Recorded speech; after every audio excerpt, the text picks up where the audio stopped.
Many problems that human beings are suffering is simply because we have lost that awareness as to how to be in sync with the many forces.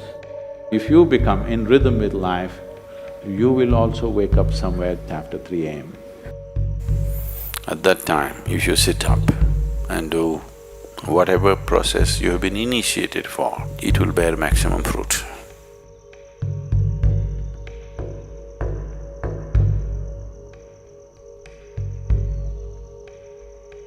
In the way the planet is spinning and what is happening, something very fundamental changes somewhere between 3:20 to 3:40. This is called Brahma Muhurtam. This is relevant only up to 33 degrees latitude. Your system, human system, functions in a certain way. It is a possibility.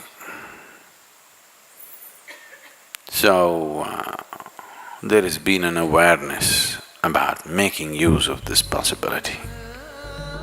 Your life is a product of many things that we call as the universe, many things that we call as existence. So, we are a consequence of a certain phenomenal happening that we call as cosmos.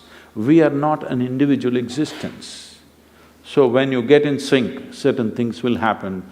You know, there's a cicadas in where we are in Tennessee, the US ashram, they wake up once in 17 years. Can you beat it? They know it is 17 years and they come awake and they breathe and they go back to sleep. They're keeping time once in 17 years. No alarm bell anywhere. Well, how is this? I'm saying they're in sync with nature. We have lost sync within nature and we think that is our nature. No. All the many ailments, many problems that human beings are suffering is simply because we have lost that awareness as to how to be in sync with the many forces which are making us who we are. So yoga is to bring that sync so that you are in rhythm with life. If you become in rhythm with life, you will also wake up somewhere just after 3 a.m. If you're conscious, suddenly a certain spark of aliveness will happen within you. Even if you're in deep sleep, you will come awake. This must happen to you. This means you're falling in sync with it. You're falling in sync with life.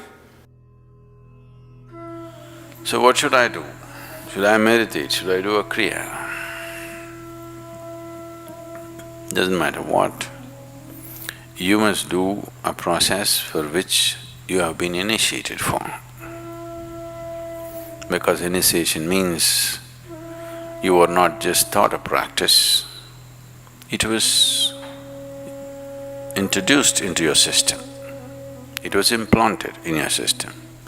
So whatever, if there is a life seed within you, if you're awake at Brahma Muhurtam and